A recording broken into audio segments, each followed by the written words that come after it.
He screamed through the mic, then silence.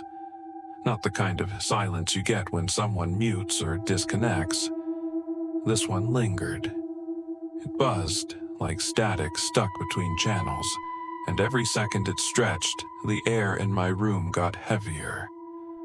I called his name. Liam? Nothing. Just that faint hum from the game, a looping drone that didn't stop even after I hit escape. My cursor froze.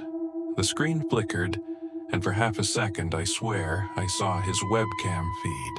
Empty chair, the faint spin of it, as if he'd just stood up, then black. I tried to uninstall the damned thing, but the file wouldn't close. The progress bar blinked, deleting, Project Echo, Dex, 99%. Then it froze too. My speakers crackled, and his voice whispered through the distortion, "Don't follow." It's been 3 days.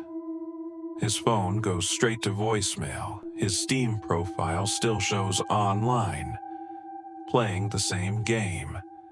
I've told myself 100 times it's just a bug, some weird prank or virus.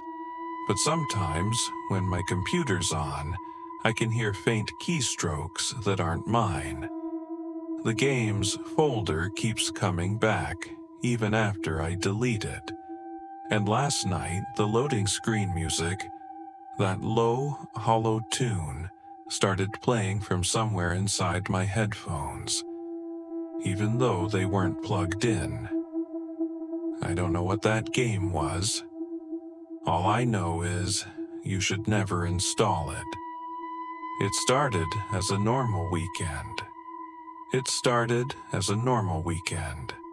The kind that blurs together when you're in your 20s, living off caffeine, stale chips, and late-night Discord calls. Liam and I had been friends since middle school, bonded over horror games and bad jokes. He was the type who laughed during jump scares, the kind of guy who found comfort in chaos. Friday night, we were on call again.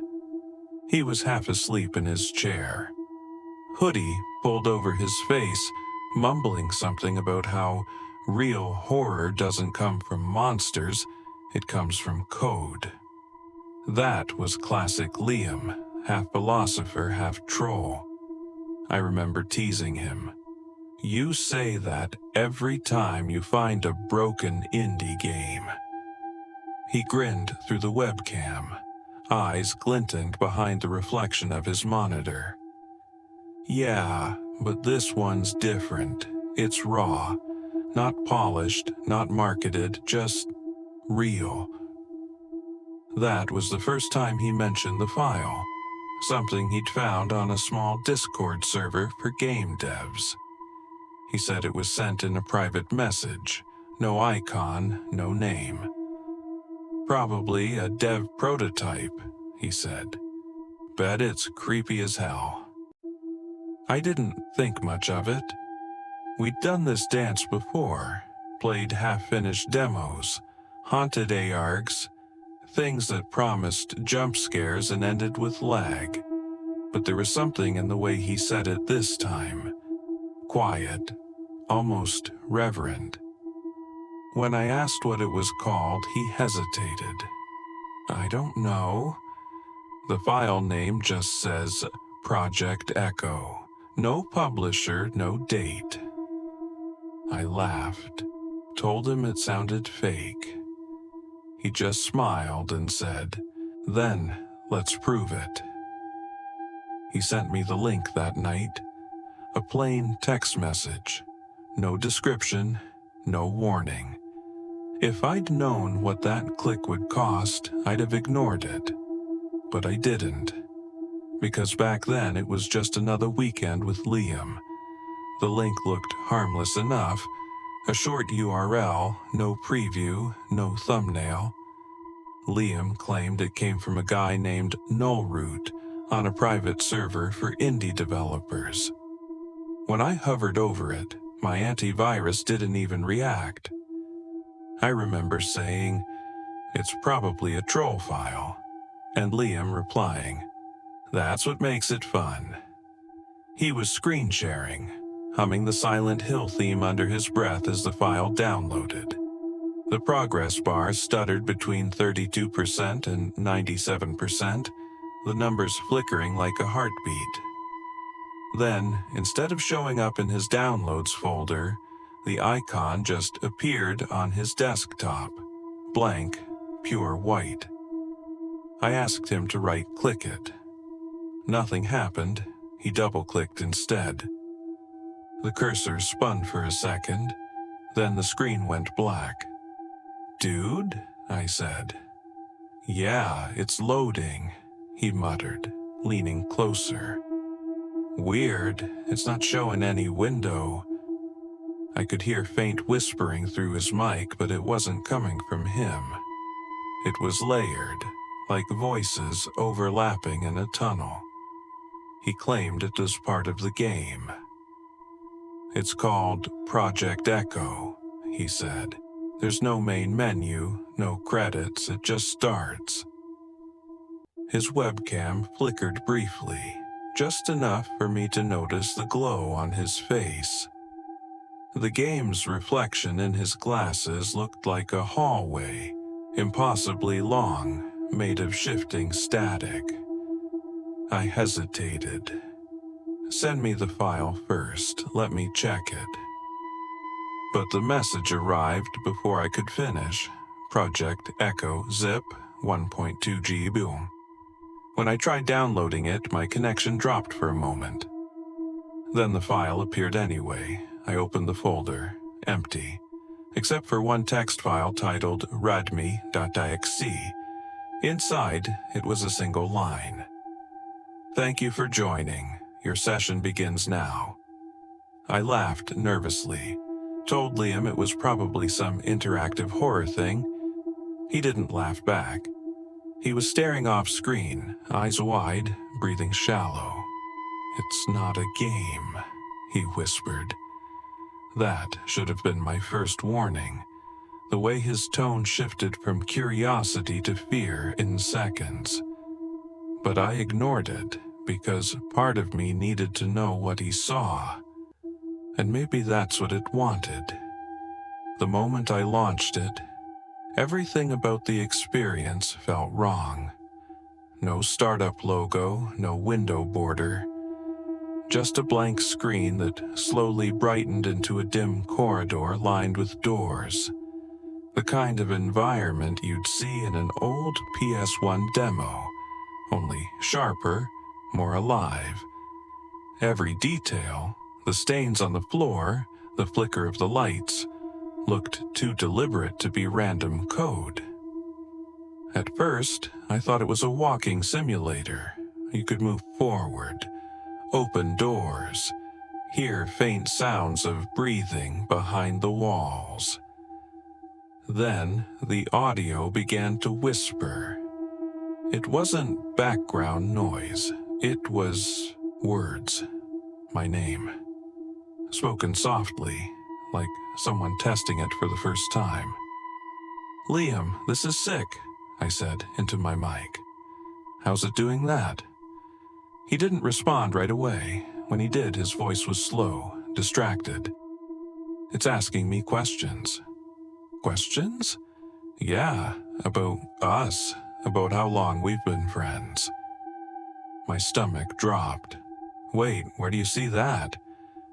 He didn't answer. On my screen, a new door appeared at the end of the hallway, even though I hadn't moved. It opened by itself. Inside was a room with a mirror, only it wasn't reflecting me. It showed Liam sitting in his chair, eyes locked on the screen. "Are you streaming right now?" I asked. "No." Then the mirror flickered, and for a single frame, my own room flashed back at me. Same layout, same mess on the desk, but the lighting was off. Colder. I tried hitting escape, Alt+F4, anything. Nothing worked. The only sound was a faint hum, and then a message appeared across the bottom of the screen. "Welcome back, Player 2. My headset hissed with static. "Liam?" A beat of silence. Then, from his end, a dry laugh. "Guess it knows you now." When I finally managed to close the window, my desktop wallpaper was gone. All the icons had shifted into the shape of a symbol, a circle with an echo line running through it. Liam's voice came through again, muffled. "It wants us to keep playing." That's when the game crashed. Not the usual application stopped working crash, just blackness. And underneath the silence, a faint rhythmic tapping, like someone typing a message I wasn't supposed to read. I told him I was done. He just whispered, "You can't stop after the first level. It hasn't finished learning you yet." And for some reason, I believed him. That night, I shut everything down, the PC, the Wi-Fi, even my phone. But as I lay in bed, the faint hum of the game's loading tone kept echoing in my head. The rhythm of it pulsed under my skin like a heartbeat I couldn't shake. The next morning, Liam had already messaged me. "Liam. It saved our progress." Me. "Dude, we uninstalled it." Liam. "No, it says continue session? Yours too." I stared at my screen. I hadn't even re-downloaded it, yet the icon was back on my desktop, same blank white square. I hovered over it, but before I could delete it, another window popped open on its own. "Player 2 has returned." My stomach knotted. I slammed the lid shut. When I reopened it, the message was gone, but my Discord pinged instantly. A new user, Echo Observer, had joined our private chat. Their first message was just a single word: "Listen." At first, I thought it was Liam screwing with me, but his typing indicator appeared at the same time. Then, the message repeated, "Listen, listen, listen," until it filled the screen. I called him. He answered on the first ring, breathing hard. "It's talking to me through the speakers," he said. "It knows my name now. Not just the one on my Steam, my real one." I tried to calm him down, told him it had to be a virus or an ARG. But even as I said it, a soft voice whispered through my own headset, "Why did you stop playing?" I froze. The voice was mine, perfectly replicated. I unplugged my mic, yanked out the headphones, and shut the laptop again. When I looked back at my Discord, the chat history with Liam was gone, entirely wiped. Only one message remained at the top. Liam messaged me from his phone later that day. He said his PC wouldn't turn off, that the game kept reopening every time he tried. He laughed about it, said it was haunting him for fun. But there was something off in his tone. The humor sounded rehearsed, forced. That was the last normal conversation we ever had. After that, it stopped pretending to be a game. 2 nights later, Liam texted me at 2:14 a.m. "Liam, one more run. I think I can finish it." I stared at the message, half awake, that familiar chill crawling up my arms. I told him not to. I told him to delete it, to unplug everything. He replied with a single voice note. 6 seconds of static and breathing. When I joined the Discord call, his webcam was on. The light in his room was dim, the glow of his monitor washing his face in pale blue. He looked wrong. Eyes sunken, jaw tight, like he hadn't slept since that first night. "I just need to see the ending," he said. "Liam, there is no ending. It's looping you. It's feeding on—" He cut me off. "Then let it. I want to see what it wants." The screen share popped up before I could stop him. The game had changed. The hallway was gone, replaced by a dark void with floating fragments of rooms. Our rooms. His apartment, my desk, my posters. Every detail perfect, rendered like the game had crawled into our webcams and taken notes. A text flashed across the bottom of the screen. "One must remain." I told him to close it. He didn't even move. His character walked toward a mirror, the same one from before, but this time 2 figures stood in it, him and me. Then the mirror rippled, and the reflection of me turned to face him, not his in-game model, mine. It smiled. "Stop," I shouted. "Kill the process." He leaned closer to the screen. "It says you're still playing." "I'm not." The call glitched, my monitor flickering to black for less than a second. When the image returned, Liam was gone. His chair spun slowly in the frame. Behind it, the monitor still showed the game. The mirror on screen was empty now. I kept calling his name, my voice cracking. Then, faintly, through my headset, his whisper returned, stretched, fragmented. "Player 2 has left the game." My speakers screamed with white noise. The webcam light turned on by itself. For a split second, I saw my own reflection in the corner of the screen, except it wasn't me. It smiled when I didn't. Then everything froze.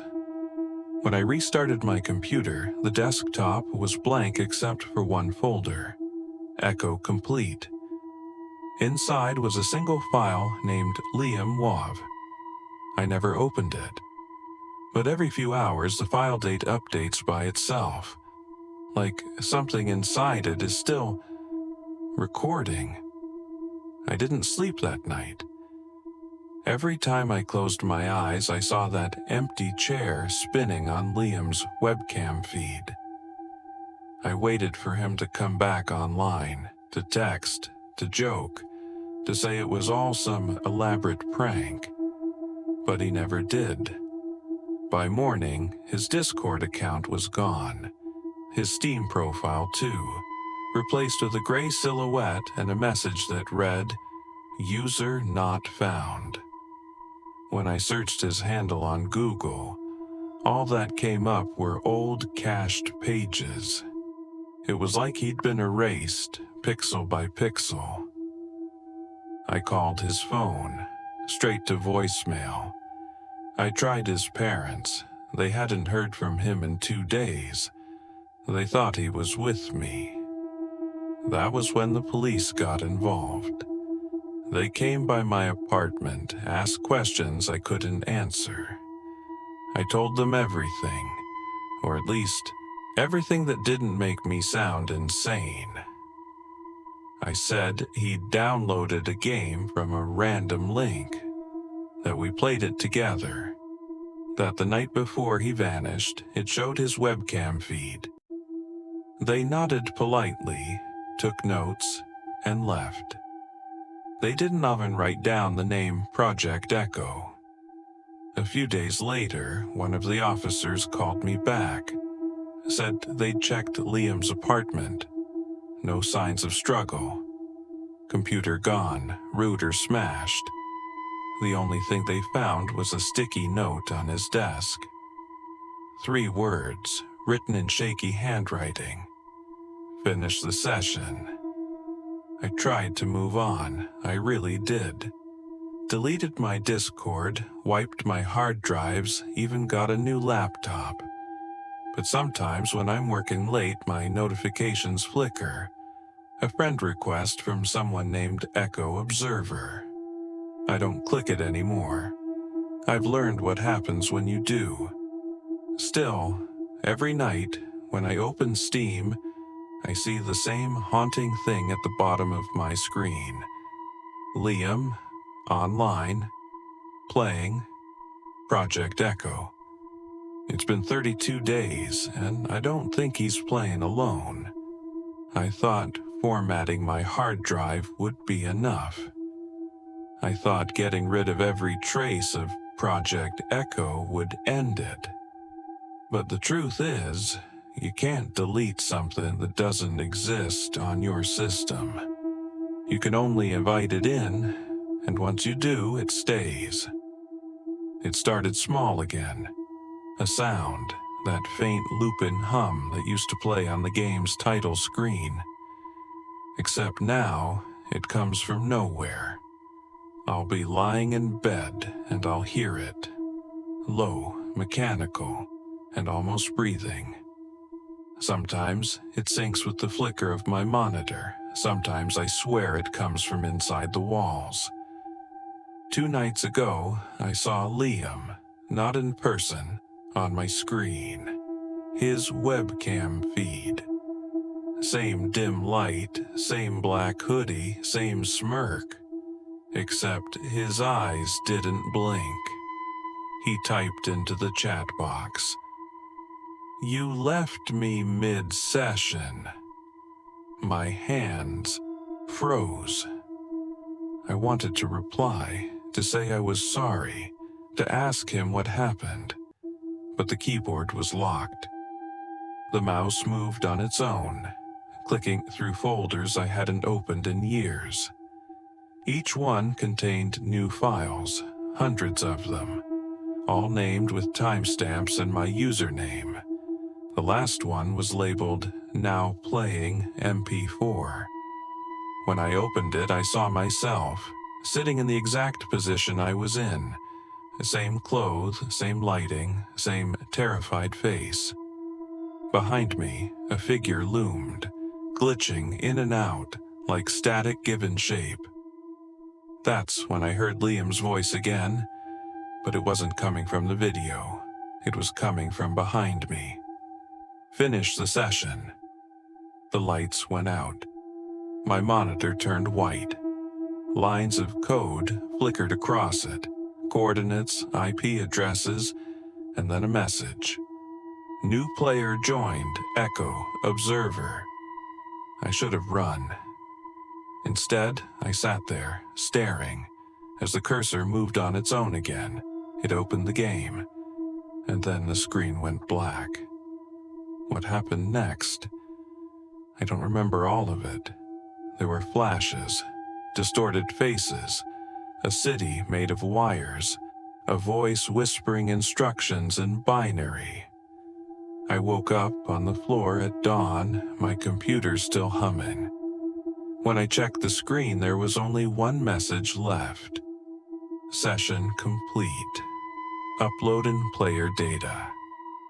Now, when I go online, random accounts start following me with my old username.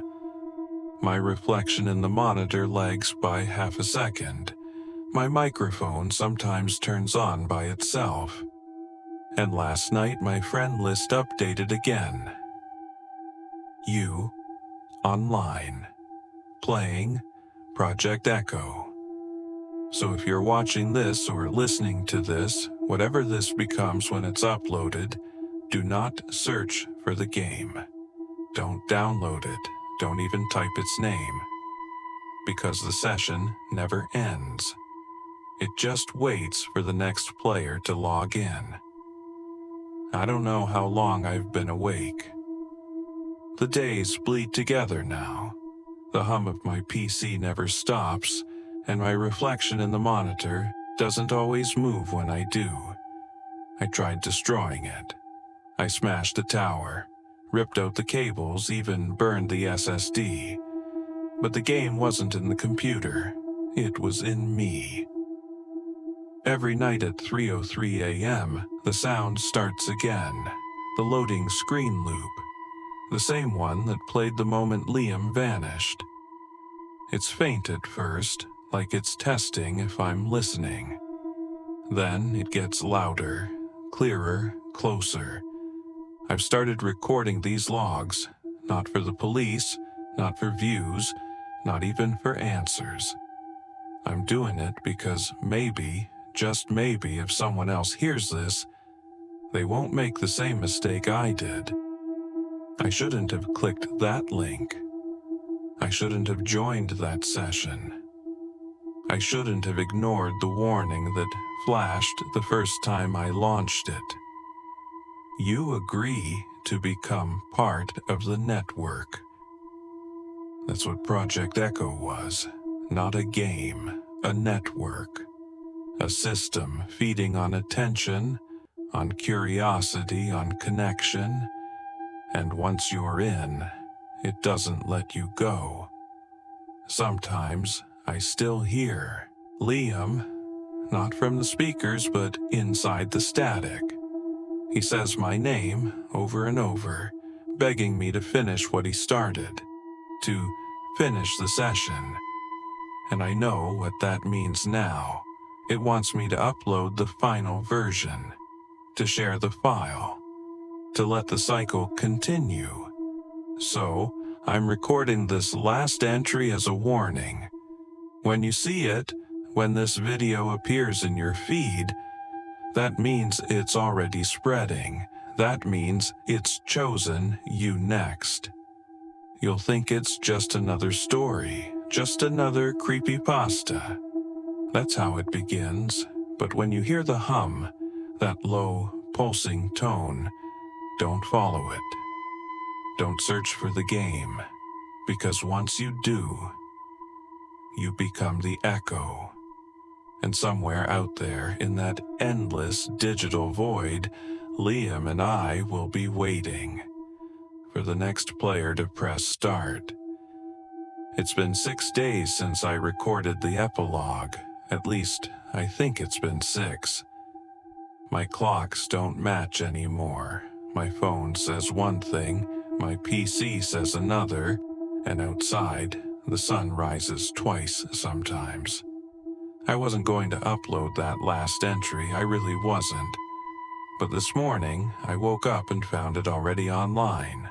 The thumbnail, my face, the title, Project Echo, full session upload. I didn't make that. The comments were worse. Thousands of them, all identical. New player joined. At first, I thought it was a bot raid. Then, I clicked on one of the profiles. Each account had an upload, a video of someone else, staring blankly at their screen, whispering the same phrase over and over. Finish the session. Hundreds of them.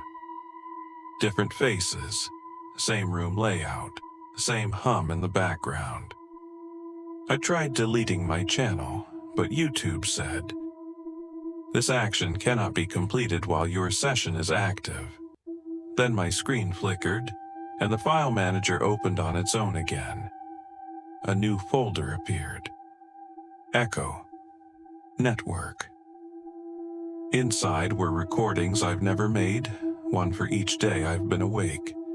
Each video showed me, sitting here, typing, mumbling, eyes half open. And in the last file, I wasn't alone. Behind me, in the reflection of the monitor, Liam was standing. He didn't look human anymore. His skin flickered like corrupted pixels, and his mouth moved a second before his voice followed. "You uploaded it, good." I turned, but there was no one there. Just the faint smell of burnt circuits. When I faced the screen again, the video feed had changed. It was live, and below it, a counter started ticking up. Active viewers, 1, 12, 39, 200. It didn't stop. Now, every time someone watches that upload, the counter increases. And with each view, the hum gets louder. The air feels heavier, like the game is feeding again. I tried disconnecting the Wi-Fi. Didn't matter. My computer reconnected itself. So, if you're hearing this, if you somehow found the file, stop way.